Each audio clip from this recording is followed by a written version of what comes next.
오늘은 두 가지 강의 중에 두 가지입니다. 오늘은 간단하게 지난번에 성령에 대해서 제가 한번 살펴봤기 때문에 성령론 간단하게 성령이 하시는 주요 일에 대해서 살펴보고, 그 다음에 지난번 말씀드린 대로 교회에 대해서 한번 이렇게 진단하는, 또 여러분이 교회를 바라볼 때 우리 교회가 어떻게 하면은 더 우리 교회를 얼마나 알고, 또 우리 교회의 가능성 같은 거, 우리 교회에 또 어떻게 하면 더 자라는 세대를 위해서 준비를 잘할 수 있을까 하는 그런 의도에서 한번 간단한 검사지만 굉장히 많은 것을 얻을 수 있는 SWOT analysis라고 하는 것을 한번 좀 해보려고 그렇게 생각합니다. 먼저 성령론, Doctrine of Holy Spirit인데, 먼저 그 성령의 세례라고 성경에서 말하고 있는 그런 부분입니다. 성령의 세례는 신자가 성령을 받는 그런 거지만, 사실은 우리 주님께서 말씀하신 대로, 니고데모가 얘기할 때 말씀하신 대로 말하자면 이것은 사람이 어떻게 하나님을, 성령을 주관할 수 있는 것이 아니고 성령께서 원하시는 대로 원하는 사람에게 임하고 원하는 방향대로, 마침 바람이 이렇게 불다 저렇게 불다가 마음대로 가듯이 사람이 이것을 주관할 수 없듯이 그 성령께서 원하시는 그런 대로 역사를 하시기 때문에 제가 이렇게 써놓은 겁니다. 성령이 신자를 받는 그런 것이다. 사람이 성령을 받는 것이 아니고 성령께서 주관적으로 역사하시는 것입니다. 그럴 때 사람이 변화하는 그런 역사가 일어나게 됩니다. 성령이 어떤 사람에게 임하게 되면 그 사람이, 우리 에베소 2장 1절에 있는 대로 죄와 허물로 죽었을지라도 그가 중생하게 되고 그의 영혼이 살아나게 되고 그가 하나님을 알아보게 되고 하나님께서 원하시는 그런 모습으로 성령의 역사로 인해서 변화되는 그런 놀라운 역사가 일어나게 됩니다. 말하자면 우리 창세기 1장에, 특히 1장 2절에 땅이 공허하고, 땅이 혼돈하고 공허하고 흑암이 깊음 중에 있는 그런 데일 때 성령께서 그 위를 운행하셨다고 말씀하셨는데, 그렇게 성령께서 마치 완전히 죽은 것 같은 혼돈하고 공허하고 깊은 흑암이 깔려있는 그곳에도 성령께서 그 위에 운행하실 때, 나중에 보면 그 1장 31절에 보면 하나님이 보시기 심히 좋은 그런 모습, 하나님께서 의도하신 대로의 그 창조의 역사가 일어나듯이 죄와 허물로 죽은 인간에게도 성령께서 역사하실 때 그 영혼이 살아나고 하나님께서 원하시는 그런 모습으로, 하나님이 창조하신 그런 모습으로 변화되는 역사가 일어나는 것입니다. 그런가 하면 성령께서 이제 그 어떤 사람에게 임했을 때 여기에 성령의 세례를 받았다 이렇게 말하고 있습니다. 우리 어떤 사람들은 이제 예수 믿고 교회를 다니지만은 아직 성령 세례를 못 받았다가 어떤 계기가 돼가지고 성령을 세례를 받아가지고, 말하자면 전에 아주 힘이 없고 연약하고 그냥 교회만 왔다 갔다 하던 사람이 갑자기 열심히 내고 그냥 막 성령 세례를 받아가지고 그냥 열심히 하기도 하고 어떨 때는 방언도 하고 뭐도 하고 막 그냥 굉장히 아주 살아있는 신자가 된다, 이런 얘기를 하는 분들이 있는데 이건 성경적이 아닙니다. 성경에서는 성령 세례를 하나밖에 얘기하고 있지 않아요. 말하자면 그 죽었던 영혼이 살아날 때 성령께서 역사하는 것을, 성령께서 그 영혼을, 그 사람을 받는 것을, 그 사람에게 찾아오는 것을 가리켜서 성령 세례라고 이렇게 말합니다. 그래서 성령 세례를 받게 되면 그리스도의 몸에 말하자면 합하게 된다 이렇게 말하고 있습니다. 하나님의 그 교회, 말하자면 예수 그리스도를 나의 주로 섬기는 그런 사람들이 모인 그 우주적인 교회의 일원이 되거니와, 또 그런 살아난 사람들이 진정한 신자가 돼서 하나님의 교회에 참여하게 되는 그런 것입니다. 이 부분은 제가 나중에 조금 좀 붙여야 될 것 같아가지고 해서 여러분에게 나눠드린 강의 안에는 없습니다. 죄송합니다. 이렇게 성령이, 믿는 사람에게 성령이 있기 때문에 연합의 근거가 되는 것입니다. 아까 우리가 읽은 에베소 4장에 있는 말씀대로 성령께서 그 가운데 역사하셔서 성령께서 주신 은사를 활용할 때, 말하자면 말씀의 은사를 활용할 때, 말씀으로 훈련받고 말씀으로 양육받을 때 그 사람이, 말하자면 사람들이 온전하게 돼서 그 자신이 받은 은사를, 말씀의 훈련을 받은 대로 은사를 활용해서 서로를 유익을 위해서 그 은사를 활용할 때, 거기에 성도들이 말하자면 제가 지난번 말씀드린 대로 에디파이 돼서, 말하자면 세움을 입어서, 마치 그 건물에 비유하고 있는데, 건물의 그 부분이 서로 연결되듯이, 그래서 건물이 세워지듯이 이 교회에도 각 부분들 골재가 서로 연결되고 서로 그 여러 가지가 합쳐져 가지고 이렇게 건물이 세워진 것 같이, 그리스도의 몸이 그렇게 성도들이 서로 연결이 돼 가지고 하나를 이룬다, 그리스도의 몸을 세운다라고 이렇게 말하고 있습니다. 그래서 그렇게 주님의 뜻대로 행하는, 주님의 은혜 가운데, 주님의 능력 가운데 성령께서 역사하신 걸 따라서 그 순종하면서 따라가는 그 성도들이 서로 뭉쳤을 때, 그들이 또 하나님 주신 은사를 서로에게 활용해서 서로를 세워줄 때, 거기에 그리스도의 몸이 세워져서 세상 앞에 그리스도가 어떤 분인가 분명하게 소개가 되고, 그리스도의 은혜가 나타나고, 그리스도의 진리가 나타나고, 그리스도의 사랑이 나타나고, 그리스도의 치유의 역사가 나타나고, 그리스도의 놀라운 모든 것, 귀한 좋은 것들이 세상 앞에 분명하게 증거된다고 하는 것입니다. 그래서 10절에 있는 대로 만물을 그래서 충만하게 채운다 하는 그런 소리예요. 그런데 내가 성령을 받지 않으면 참신자라고 할 수가 없는데, 내가 성령을 받았는가 안 받았는가 어떻게 압니까? 내가 정말 하나님 교회 그리스도의 몸에 속한, 정말 내가 성령을 받은 사람인가 어떻게 알아요?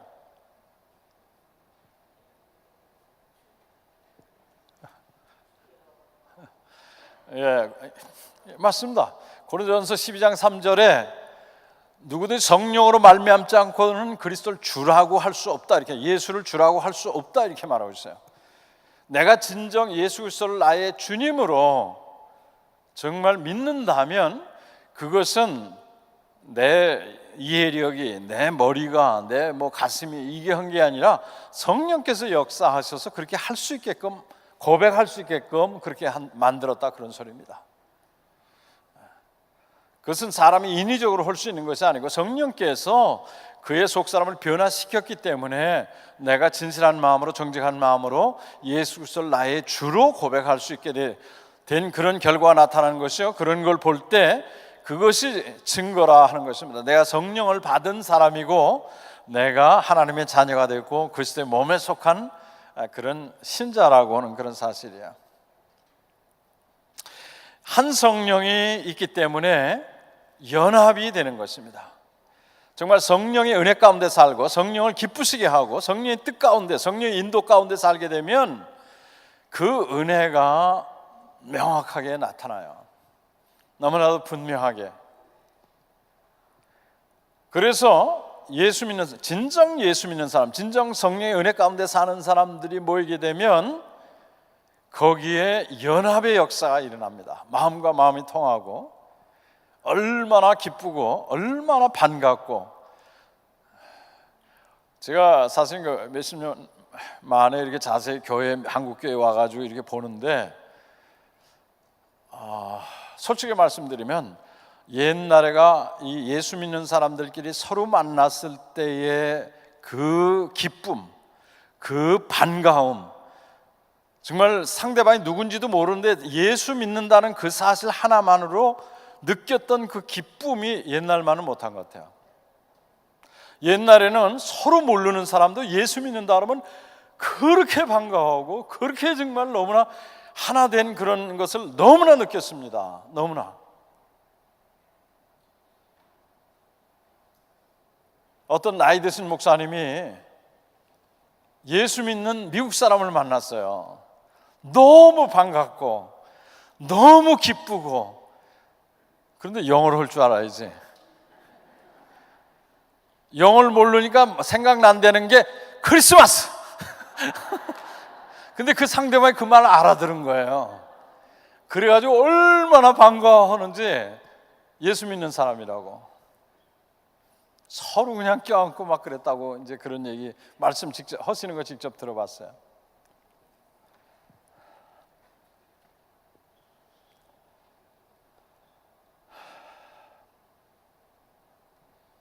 우리가 예수님이 우리에게 정말 고와 같이 내버려두지 않고 우리 가운데 예수님 같은 그런 보혜사, 우리 곁에 계셔서 우리에게 진리로 우리를 인도하고 우리가 잘못했을 때 깨닫게 하시고 우리와 동행해 주시고 하나님의 사랑과 은혜를 정말 체험하게 하시고 성도와 간에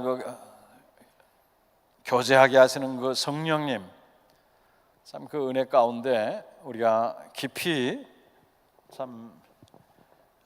우리가 자라나야 할 것입니다.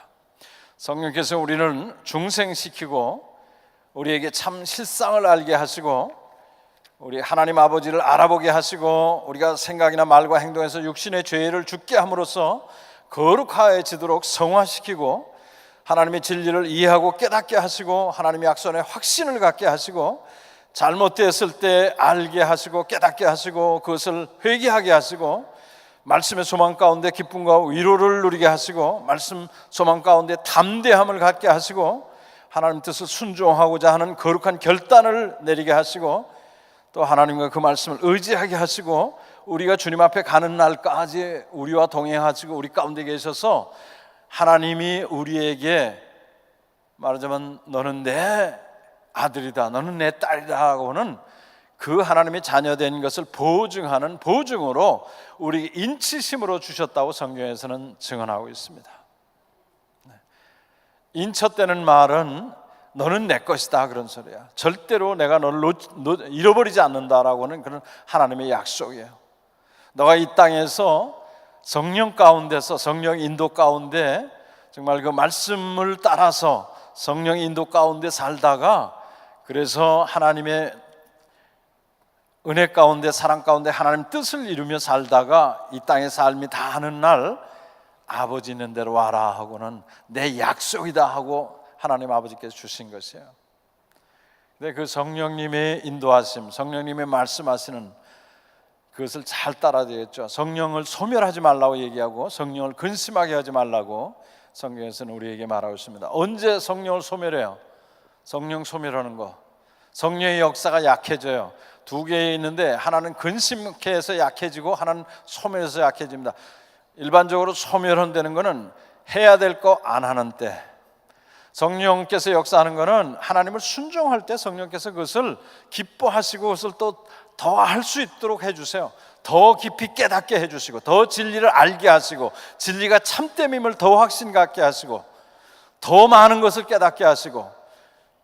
근데 그렇게 안 하면 성령의 역사가 나타나지 않습니다. 순종하지 않으면 나타나지 않아요.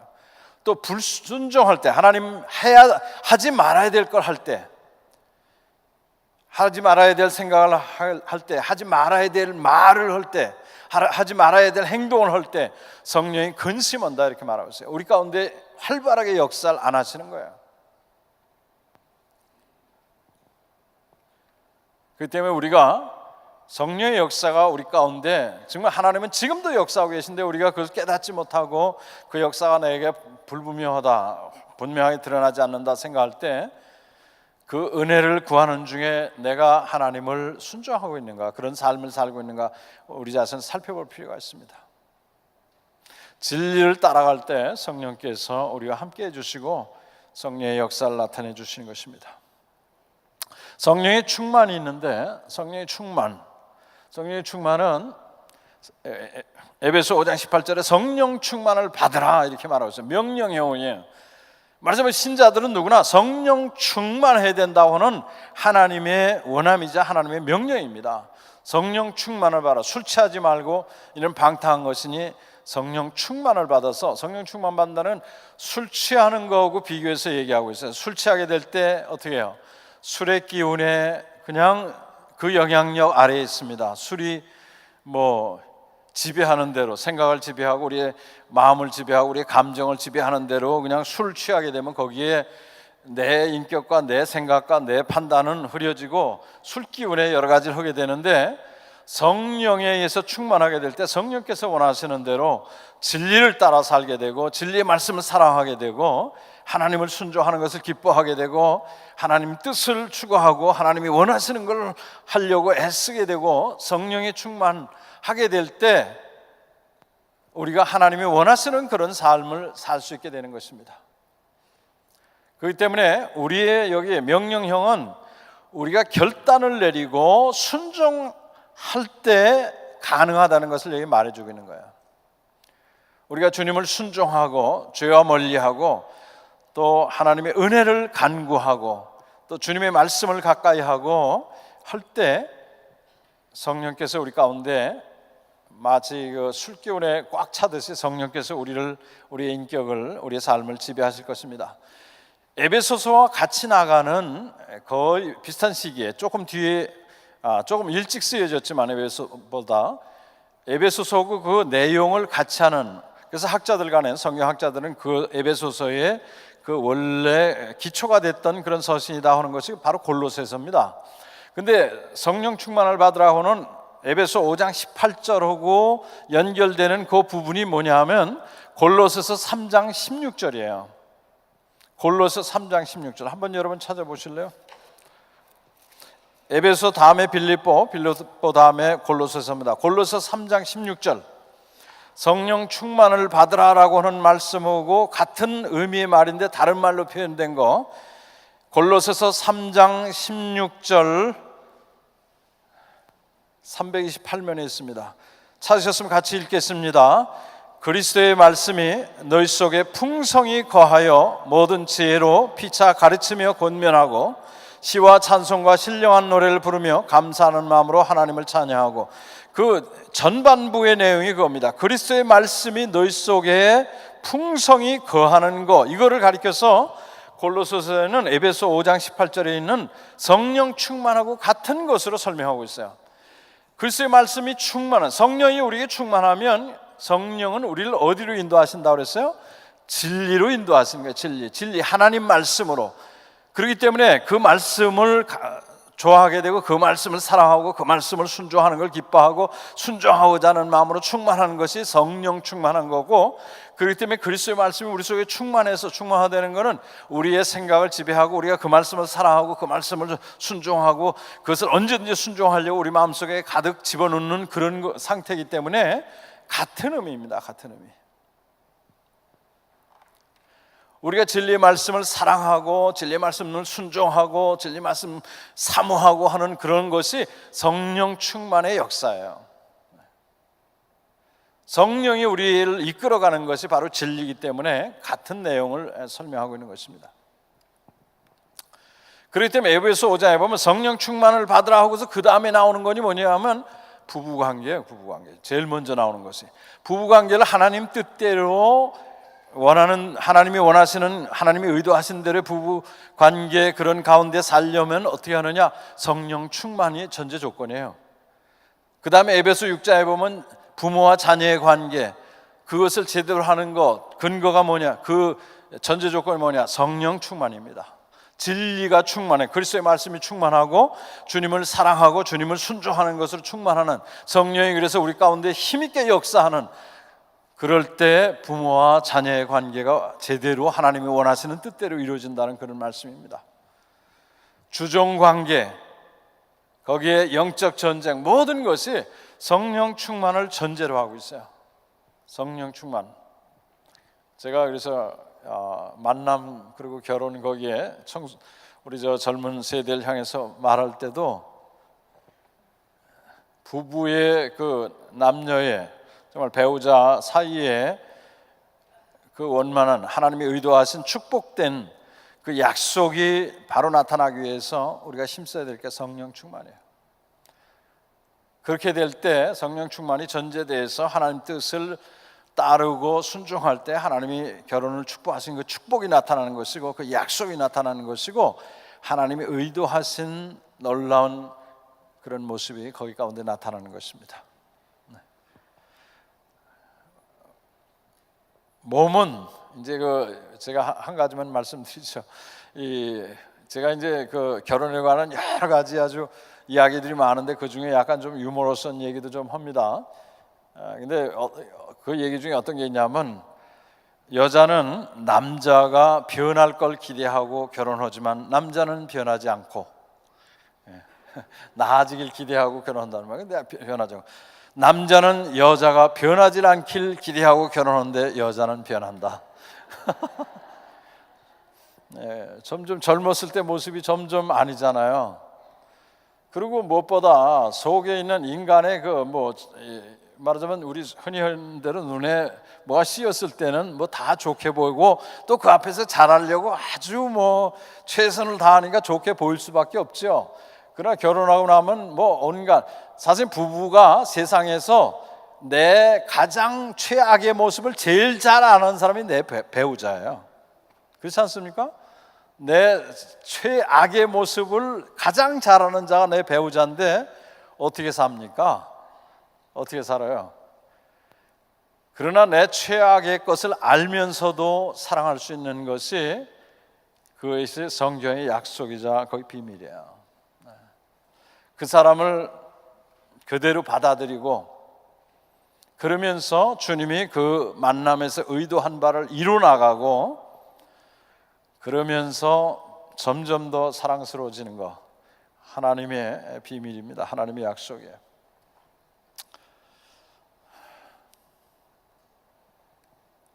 성령의 은사라고 하는 거 있는데 교회를 세우는데 그 필요한 하나님이 주신 모든 능력을 의미해요.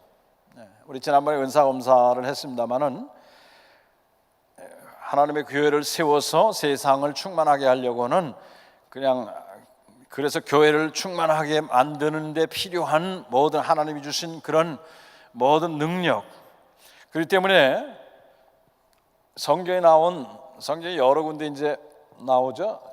그렇지만은 이것이 모든 것을 다 기록한 거 아니에요.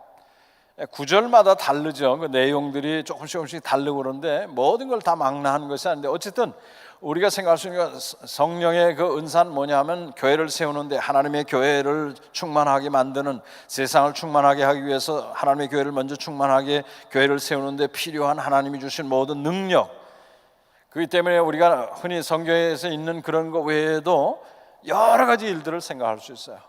심지어는 우리가 주방에서 음식을 잘 만들고 성도를 봉사하는 것, 그것도 하나님이 주신 은사로 생각할 수 있습니다. 우리 재정적인 그런 것을 잘 관리하고 돌보는 것, 또 서류 같은 것을 잘 돌보고 그것을 잘 정리하고 하는 것, 다 그 하나님이 주신 그 은사와 능력으로 하나님의 은사, 성령의 은사라고 우리가 생각할 수 있는 거예요. 그래서 하나님의 교회를 세우고 하나님 교회에 도움을 주는 모든 것들 성령의 은사입니다. 제가 전에도 말씀드린 대로 은사를 어떻게 아느냐, 쉽게 알 수 있는 방법, 물론 지난번 검사한 대로 이렇게 검사할 수도 있습니다만은 우리에게 자기 은사를 활용하게 되면 기쁨이 있어요. 그리고 무엇보다 열매가 있습니다.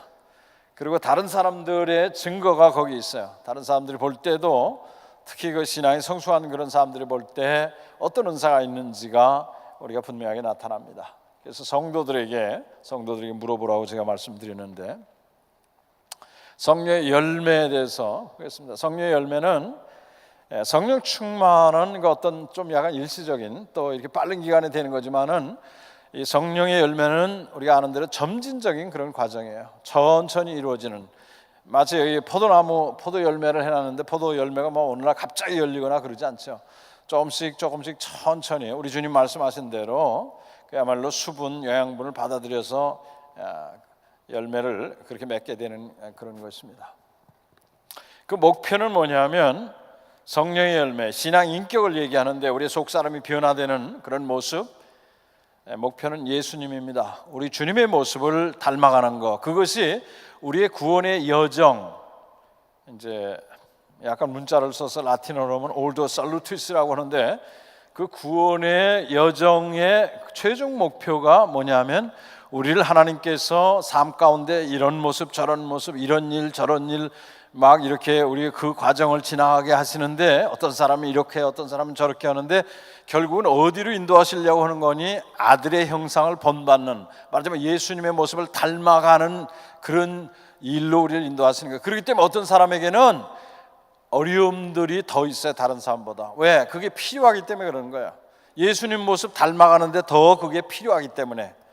어떤 사람에게는 남이 생각하지 못한 그런 또 일들이 또 있습니다. 그러나 우리 성경에서 말하고 있는 대로 모든 것을 합력해서 우리에게 가장 필요한, 가장 좋은 그런 길로 인도하시고, 무엇보다 우리의 삶을, 우리가 하나님을 그 어려움 가운데서도, 정말 힘든 가운데서 하나님을 신뢰하고 하나님을 의지하고 하나님 뜻 가운데 서 있기만 하면 우리 가운데서 주님의 모습, 주님 닮은 모습을 우리 가운데서 만들어내는 거예요, 신의 인격 가운데. 그리고 우리 삶 가운데서 하나님의 약속의 참됨을 분명하게 증거해 주시는 것입니다. 이것을 성경에서, 신학에서는 성화라고, sanctification이라고 얘기하죠. 거룩하게 되는 거. 그것이 결국 같은 말이에요. 예수님 닮아가는 거, 성령의 열매를 맺는 거, 성화되는 거, 거룩하게 되는 거.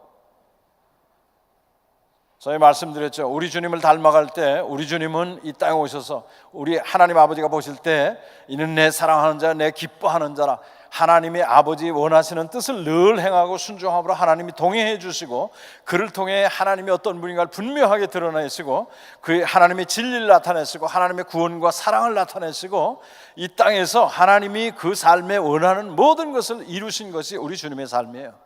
그렇기 때문에 여러분과 저가 그런 삶을 살기를, 그런 귀한 삶을 살기를 원한다, 그런 말씀이에요.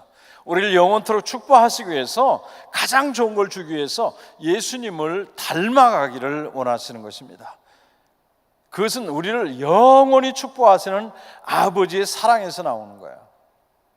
우리가 이 땅에서 내 마음대로 내가 원하는 대로 그냥 살다가 하나님 앞에 가면 그건 축복된 길이 아니죠. 이 땅에서 비록 참아야 되고, 어떨 때는 억울한 그런 마음도 있고, 어떨 때는 정말 너무 힘든 때도 있고, 어떨 때는 말이지 여러 가지 참 인내하기 힘든 그런 거 있을지 몰라도, 우리가 주님의 모습을 닮아가려고 할 때, 주님의 모습이 닮아갈 때, 우리가 하나님의 뜻 가운데 있고 성령의 인도하심 진리 가운데 우리 주님 모습을 기억하면서 그 뒤를 따라갈 때, 여러분의 삶을 통해서 하나님의 영광을 받으시는 겁니다. 여러분의 삶을 바라볼 때 하나님이 기뻐하시는 거예요. 여러분을 통해서 하나님께서 이 세상에 이루고자 하는 그 뜻을 이루는 것입니다. 내게 있는 어떤 여러 가지, 그것이 나쁘다는 얘기를 하는 게 아니에요. 지식이 있을 수도 있고, 재물이 있을 수도 있고, 어떤 재능이 있을 수도 있고, 여러 가지 또 좋은 인품이 있을 수도 있고, 여러 가지 있지만은 그것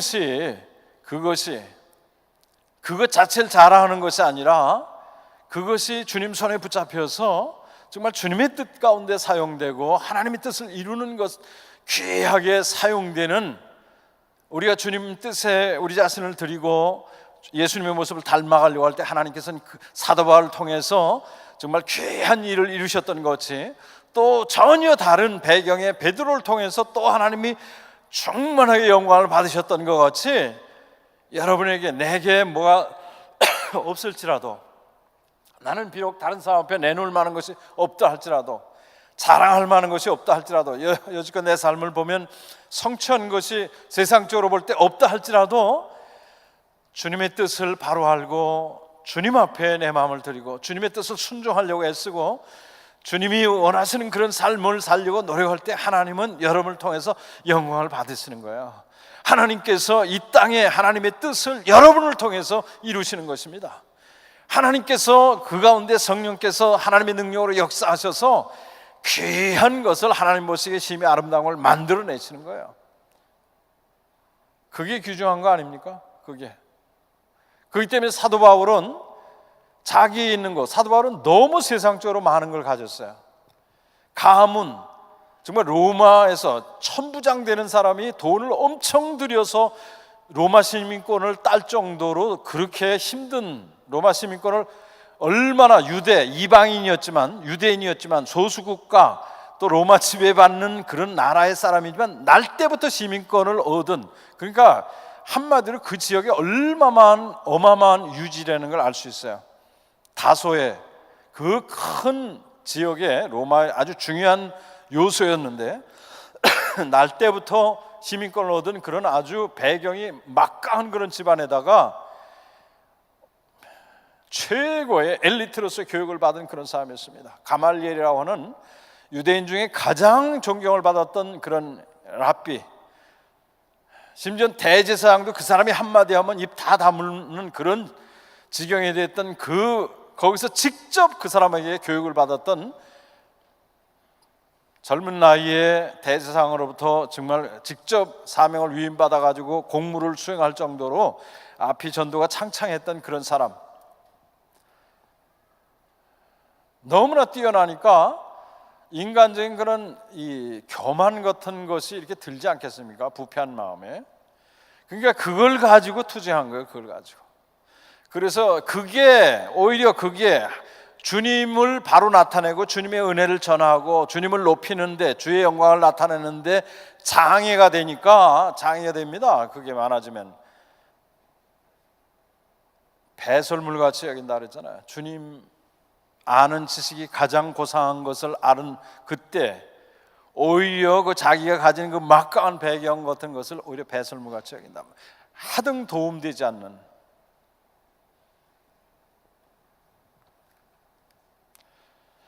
오늘 두 번째로 말씀드린 그 수학 분석에 대해서 하겠습니다. 제가 간단하게 설명드리고 여러분 펜을 좀 준비해 주세요. 여러분이 나눠드린 그 종이에 그 수학 분석 질문의 예라고 하는 것을 봐주시기 바랍니다. 제가 그걸 봐주시면서 연필이나 펜을 준비 좀 해주세요. 제가 지난번에 한 거를 좀 약간 몇 가지, 그 중에 몇 가지만 최근에 했던 거 한번 살펴보겠습니다. 집중의 원리에 대해서 말씀드렸어요. 해지학 컨셉이라고 그러는데 어디에다 집중해야 되느냐? 사명과 우리의 열정과 그 다음에 능력이 세 군데 합쳐지는 부분, 세 개의 원이 합쳐지는 가운데 있죠, 정가운데. 거기다가 집중해야 된다는 거예요. 그것이 뭔지를 찾아내가지고 그럴 때 가장 성과 있는 결과가 나타난다는 거예요. 가장 아주 만족할 만한 결과, 제일 좋은 결과가 나타난다는 건데, 제가 성장하는 교회의 특징에 대해서도 말씀드렸습니다. 평신도 지도를 양성하고 은사에 따른 사역을 하고 기능을 위한 그런 조직이 있어야 되고, 감동적인 예배, 활발한 소그룹 사역이 있어야 되고, 필요 중심의 전도, 교우 사랑의 관계가 있어야 된다 말씀드렸고, 제가 교회 생명주기 단계에 대해서 말씀드렸어요. 성장기와 정체기와 세태기에 대해서 말씀드렸고, 그 다음 생명주기의 각 단계의 특징에 대해서 말씀드렸어요. 성장기에 있는 교회, 미래지향적이고 비전이 주도하고 지역사회 중심이고 혁신적이고 높은 위험을 부담하고 믿음의 근거에서 결정하고 돈은 바로 투자하는 것으로 생각하고 사역, 은사에 따른 사역을 하고 새로운 지도자를 계속 양성해내고 회심에 의한 그런 성장을 이루는 그런 성장기에 있는 교회에 대해서 말씀을 드렸습니다. 그러면서 굿투 그레이시라고는 사회에서도 굉장히 유명한 최근에 그런 이론 개발된 그런 이론인데, 거기 중에 세 번째, 소망 가운데 냉혹한 현실을 직시하라고는 스탁데일 패러독스라고 하는 그 얘기도 말씀드렸어요. 뭐냐면 월남전에 이 사람이 해군 제독으로 월남전에 참여했다가 포로가 됐습니다. 근데 자기가 포로가 된 과정에서 거기서 8년이나 있으면서 포로 생활을 하면서 보고 정말 철저하게 깨달은 건데, 뭐냐면 거기서 살아남은 사람은 어떤 사람이냐면 현실을 냉혹하게, 현실을 그냥 마치 없는 것 같이 그냥 다 괜찮아 좋아질 거야 긍정적인 마음을 가지고 있는 사람도 아니고, 완전 주어진 현실을 거기에 비관해가지고 그냥 완전히 죽을 그런 생각을 하고 있는 그런 사람도 아니고, 현실은 그대로 직시하되, 냉혹한 현실을 직시하되 반드시 내가 이것을 극복한다고 하는 그런 아주 단호한 결단이 있는 사람만이 살아났다고 하는 그런 얘기예요. 일반 사회에서 일어난 일이기 때문에 우리가 다 그대로 갖다가 적용하기는 무리가 있습니다만, 우리에게도 그러나 어느 정도 적용할 수 있는 게 뭐냐 하면, 우리에게 주어진 현실을 바로 바라보고 거기에 대해서 하나님 주신 은혜와 여러 가지 방편 우리의 지혜와 열정을 모으고 아까 있는 대로요 우리의 능력을 모아서 하나님 원하시는 그것을 이루 나가자 하는 그런 겁니다. 오늘 하는 수학 분석은 굉장히 간단해요. 간단하지만 여기서 얻을 수 있는 게 엄청 많습니다. 무슨 어떤 검사나 마찬가지로 검사 자체는 굉장히 간단할 수 있어요. 그러나 그것을 어떻게 사용하느냐에 따라서 얻을 수 있는 것이 달라집니다. 수학 분석은 뭐냐 하면 수학이라는 건 영어로 strength, weakness, opportunity, threat 네 가지를 얘기하는 건데 첫 번째 strength 강점이에요. 강점. 그 다음에 오른편에 약점. 그 다음에 기회, opportunity, 기회. 그 다음에 네 번째가 위협인데 threat. 그래서 앞자만 따서 SWOT 해가지고 SWOT analysis라고 얘기합니다. 6, 70년대에 스탠퍼드 리서치 인스티튜트에서 굉장히 많이 사용하면서 굉장히 많이 보편화된 것인데 캘리포니아 그 서부의 스탠퍼드 대학이 있는 그곳에 어쨌든 수학 분석을 우리가 이렇게 하는 겁니다. 우리 교회의 강점, 우리 교회의 보완해야 될 약점, 또는 우리 교회가 주변에 가지고 있는 기회, 또는 어려운 상황, 다가오는 위협. 말하자면 그 강점과 약점은 교회 자체의 상황을 얘기하는 거예요. 교회 지금 있는 상황 자체. 우리 교회가 남보다 잘하는 거, 제가 나눠드리는 그걸 보세요. 거기 보면 우리가 특별하게 잘하는 것이 무엇인가, 어떠한 유리한 점을 우리는 보유하고 있는가, 우리는 어떤 자원을 가지고 있는가, 우리 교인들 다른 사람들이 우리의 강점으로 여기는 것은 무엇인가 하는 그런 것들이 강점에 속하는 것이고요. 그 다음에 약점은 뭐냐면 우리가 더 발전해야 할 것은 무엇인가, 우리가 비판을 받거나 불평을 듣는 일은 무엇인가, 또 우리의 취약점은 무엇이라고 생각하는가 하는 그런 거예요. 그 다음에 오자가 있는 opportunity는 뭐냐면 이 지역사회에서 일어나고 있는 변화 중에 교회가 그 해결책을 주거나 마지막에 교회가 참여해서 해결책을 줄 수 있거나 또는 하나님 나라 확장에 잘 이용할 수 있는 지금 교회 밖에 일어나고 있는 앞으로 또 다가올 그런 기회는 무엇인가 하는 것입니다. 그리고 threat은 뭐냐면 이 지역사회에서 일어나고 있는 변화 중 교회 활동, 교인들의 삶에 장애를 가져올 것은 무엇인가, 어려움을 줄 것은 무엇인가 하는 것이에요. 뭐 내용인지 아셨죠? 근데 제가 하나 예로 한번 보여드리겠습니다. 그 전에 분석 목적과 유익에 대해서 잠깐 말씀드릴게요. 전략적인 영역, 어떻게 우리가 일을 해나갈 것인가, 우리 주어진 상황에 대해서 전략적이라는 말이 strategy 말이 그런 말이라고 말씀드렸어요. 주어진 상황에 대처해서 어떻게 그거를 잘 반응하고 거기에 좋은 계획을 세우고 그걸 집행해 나갈 수 있을 것인가 하는 그런 계획을 우리가 세울 수 있다는 그런 말입니다. 두 번째는 우리 교회가 가진 환경, 가지고 있는 환경, 우리 주변이 어떻게 돌아가고 있는가, 또 우리가 가지고 있는 잠재력이 무엇인가를 알아내는 그런 분석입니다.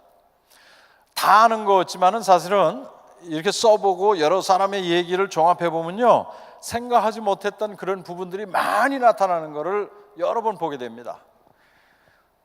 그러니까 우리들이 알고 있는 거, 우리들이 생각한 것들을 모으게 되면 한 개인이 알고 생각했던 것보다 훨씬 더 많은 것을 얻을 수가 있어요.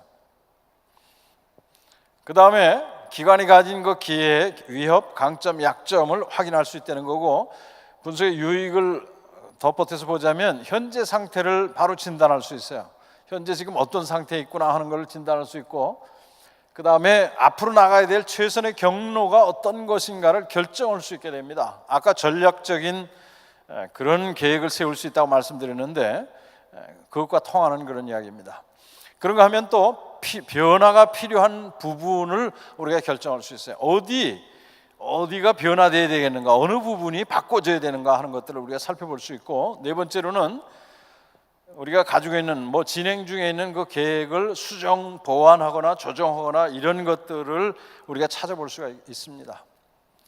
근데 중요한 거는 여러분들이 생각한 거를 거기다 충실하게 써주시는 거예요. 교회가 가지고 있는 강점, 우리가 잘하는 거, 남이 가지고 있지 못한 거, 우리가 잘할 수 있는 거, 정말 이런 것들 무언가 생각나는 대로 많이 써주셔야 돼요. 사실은 한 번 하고 다음번에 또 했으면 좋겠지만은 시간이 이제 2번밖에 남지 않았기 때문에 제가 오늘 하는 겁니다.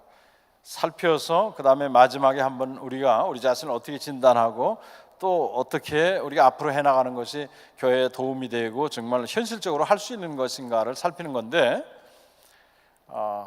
여러분들이 될 수 있는 대로 많은 내용을 써주시는 게 도움이 돼요.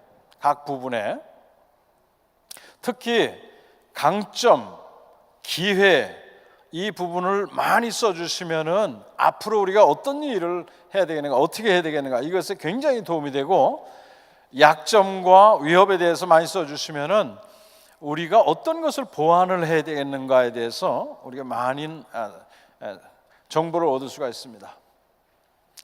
우리 다시 아까도 말씀드린 대로 4가지인데요. 제가 미국에서 이 분석을 사용해 본 중에 어느 정도 우리 교회하고 뭐 다른 점도 많지만 교회하고 조금 비슷한 부분이 있다고 하는 그런 교회 예를 하나 소개해드리겠습니다. 이 교회는 캘리포니아 지역에 서던 캘리포니아 남가주의 오렌지 카운티라고 하는 그 지역에 있는 교회예요. 한때 100만 불, 그러니까 1980년 초에 교회 건물 100만 불짜리를 샀다 그래가지고 아주 교회가 굉장히 유명한 그런 교회였는데, 한인교회로서. 그래가지고 그 교회 내에 아주 시설 굉장히 좋았는데 이제 세월이 지나가면서 여러 가지 또 변하기도 시작했죠. 근데 이 교회는 보면 부채 없는 교회 건물이 있고, 이제 교인들이 써낸 그 강점이에요. 교회 강점. 교회 위치가 아주 이 사람들이 오기가 좋은 위치에 있다. 또는 교인들의 그 신앙생활 연륜이 굉장히 깊다. 신앙생활 오래 한 분들이 많이 있었습니다. 그 다음에 정착된 교인들, 이민 와가지고 금방 이렇게 많이 왔다 갔다 해야 되고 막 안정되지 않은 그런 분들이 아니라 대부분이 안정된 그런 사람들이었고, 교인들이. 그 다음에 교육 수준이 높았다고 하는 그게 있고요. 그리고 자체로 생각할 때도 좋은 교인들이 많고 인내한다.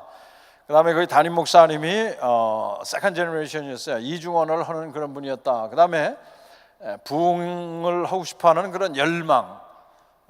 교인들 수가 상당히 있었습니다만은 여러 가지 일로 인해서 지내오는 동안 교회가 다소 이렇게 정체해 있다고 하는 그런 생각을 많이 했던 것 같아요. 그 다음에 상당히 비교적 안정적인 교육부서가 굉장히 잘 돼 있었습니다. 그 다음에 약점이라고 생각하는 거, 교인들이 연세가 좀 많으셨다. 거기에는 평균 연령을 제가 측정해 보니까 65세가 넘었어요. 평균 연령이. 그 다음에 젊은 층이 그래서 상대적으로 부족하고, 사람들이 자체 평가하기도 경직된 사고와 비판적인 시각을 가지고 있다. 성도 서로 간의 관심 및 돌봄 부족. 여기에서 사실은 제가 디스크를 했더니 디스크에 그냥 나와요. 그게 이 소수의 사람들끼리는 서로 잘 어울리는데 교회 전체 내에 서로 돌봄과 그 분위기는 그렇게 썩 좋지는 않은 것으로 이렇게 나왔습니다. 그래서 사실은 그건 지극히 단면 조금 부분 중에 하나인데, 디스크를 다시 말씀드린다만 디스크를 좀 내놓으시라고 말씀드렸는데, 어쨌든 지나갔으니까 이거 훈련된 교우들이 부족하다. 지도자에 대한 신뢰 및 지원이 부족하다고 이렇게 약점을 내놨고요. 그 다음에 기회는 뭐냐면 플러턴이라고 하는 지역에 있는 교회입니다. 인근 한인 사회가 확대되고 있었다. 거기 오렌지 카운티고 그래도 한국 사람들이 많이 사는 지역이고, 특별히 거기는 고등학교가 하나 있었는데 써니히어 하이스쿨이라고 명문이라고 그래가지고 한국에서 얼마나 많이 몰려 들어왔는지, 백인들이 있었던 그 학교인데, 완전히 백인들만 거의 있었던 학교인데, 지금 어떻게 되는 거니? 지금도 아마 더 그렇게 되고 있을 것 같아요. 제가 검사할 때도 그렇게 됐으니까. 학생의 83%가 그때 한국 학생들이었습니다. 결국 졸업생 중에 백인 어떤 운동선수가 자기 모교라고 와서 인사하러 왔다가 보니까 전부 한국 학생들이니까 전부 완전히 거기에 한국 분들이 굉장히 많이 몰리는, 집중하는, 거기에 특히 좋은 학교들이 많다고 그래가지고 무슨 추로이라고 하는 그런 학교도 있지, 써니라는 학교도 있지, 뭐 그 인근에 여러 가지 것도 해가지고 한인들이 막 굉장히 집중해서 많이 모이는 그런 지역이었습니다. 그래서 40, 50대 그 한인 가정이 많이 증가하고 그 상당수의 유학생들이 또한 존재해서 대학들이 그 근처에 굉장히 많았기 때문에 유학생들도 상당히 많았다 하는 그런 기회가 있었고, 그 다음에 위협은 뭐냐면 인근 지역에 대형 교회가 존재했다는 거예요. 교회가 어마어마한 큰 교회들이 몇 개가 아주 한 500명 단 교회는 뭐 저 밑입니다. 한참 밑에 막 이런 입장이라서 대형 교회가 많아가지고 좀 약간 좀 한인들이 굉장히 많긴 하지만은 그런 게 위협으로 이제 느꼈고, 그다음에 부정적인 평판, 교회에 대해서 좀 이렇게 부정적인 그런 평판이 있었던 것 같아요. 본인 그 교인들 자체가 이제 그런 걸 의식하고 그런 걸 약점으로 써냈습니다. 근데 그래서 제가 이 수학 분석을 어떻게 사용하냐면 강점하고 기회를 극대화하는 거예요. 강점을 기회하고 연결시켜 가지고 극대화하는 거고, 그 다음에 약점하고 위협, 그거를 최소화하는 것입니다. 이게 뭐 당연한 얘기지만, 그래서 주어진 기회의 강점을 어떻게 우리가 사용할 수 있을 것인가를 생각하고 거기에 따른 전략을 생각해내는 거예요. 기획을 하는 거죠. 그리고 기회 활용을 해서 약점을 최소화하는 거예요.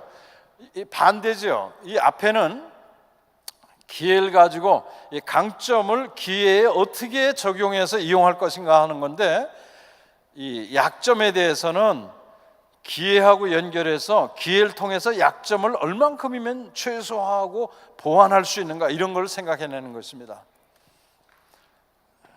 그래서 둘을 연결해 보니까 교회 건물, 교인 신앙, 교인 정착, 교육 수준 뭐 좋은 교인들, 담임 목사님 부흥 열망, 안정된 교육 부서와 한인 사회가 확대되고 40, 50대가 확대되고, 그 다음에 상당수 유학생들이 있다는 그거하고 어떻게 연결을 할 건가, 여기에 이제 기획이 나오는 거예요. 여기서 그래가지고 약점은 기회를 가지고, 이런 주어진 기회를 가지고 교회가 가지고 있는 이 단점을 얼만큼이나 우리가 보완하고 고쳐나갈 수 있는 것인가를 찾아내는 것입니다.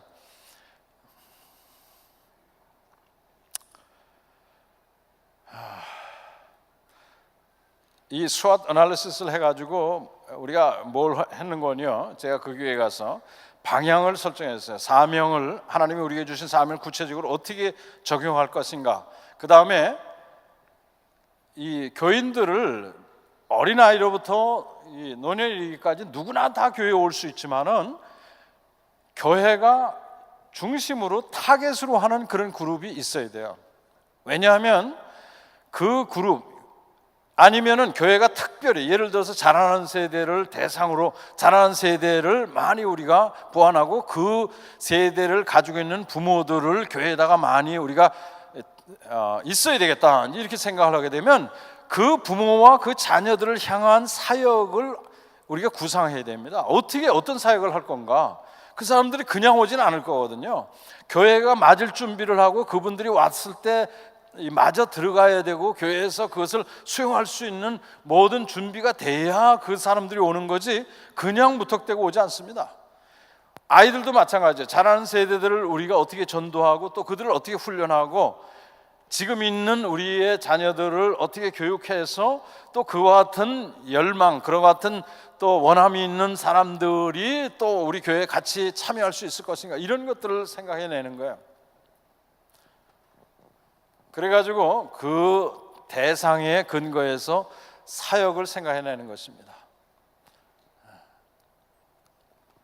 우리가 많이 생각해야 될 얘기인데, 그래서 어떤 전략을 만들어내냐면 핵심 대상의 특성을 먼저 확인하고, 제가 한번 보여드렸죠. 40, 50대가 어떤 특성을 가지고 있다는 게 이런 데서 나오는 겁니다. 그 사람들이 어떤 생각을 가지고 있고 무엇을 좋아하고 어떤 환경을 정말 따라야 되겠는가.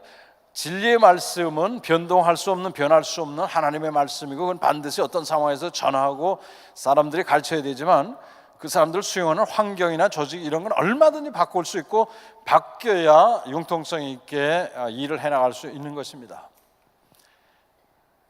핵심 사역을 선정하고요. 그래서 예를 들어서 자라난 세대들을 위한 거면 우리가 생각만 하고 열정만 가지고 있는다고 되는 게 아니고 어떤 사역을 할 건가, 어떻게 뭘 해나갈 것인가를 우리가 생각하고 구상하고 그것을 준비하고 만들어 나가야죠. 그리고 핵심 대상의 그 훈련 과정, 어떻게 훈련해서 어떻게 자라나게 하고 어떻게 교회에 정착하게 하고 그 다음에 그들이 정말 교회의 아주 필수 요원이 돼서 같이 일을 할 수 있는 그런 사역에도 참여하는 그런 지경까지 우리가 이끌 수 있는가에 대한 그 훈련 과정을 확장하는 거예요. 제가 이게 그냥 아웃라인만 해서 좀 이렇게 머리에 잘 안 들어올 수도 있겠습니다만은 이런 과정을 거쳐서 이제 그 구체적인 계획을 만들어내는 것입니다. 제가 지난번 보여드린 거 다시 한번 보여드려요. 핵심 대상의 특성 40, 50대를 보면 관심사는 경제적인 안정과 자녀 교육, 그 다음에 필요한 마음을 나눌 그런 친구들을 필요로 하고, 그 다음에 음악 형태가 경쾌하고 현대 음악을 좋아하고, 제가 그 조사해본 그런 결과예요. 삶의 목표는 자녀와 경제와 은퇴 준비하는 거, 그 다음에 종교적인 관심은 어느 정도 있고, 이상적인 교회는 지역사회에 관심이 있고 봉사하는, 말하자면 그 어려운 사람들 향해서 손길을 펼치는 사랑을 보여주고 관심을 보여주는 그런 교회. 그 다음에 싫어하는 것은 형식이나 권위주의나 강요하는 것이나 이런 것들, 아주 전통적인 그런 것들을 별로 안 좋아합니다. 그 다음에 좋아하는 건 솔직하고 친근하고 배움이 있고 굉장히 중요한 거예요. 40, 50대는 자기의 삶에 대해서 내가 뭐 하고 있나 이런 생각 많이 합니다. 그리고 의미 있는 걸 찾길 원해요.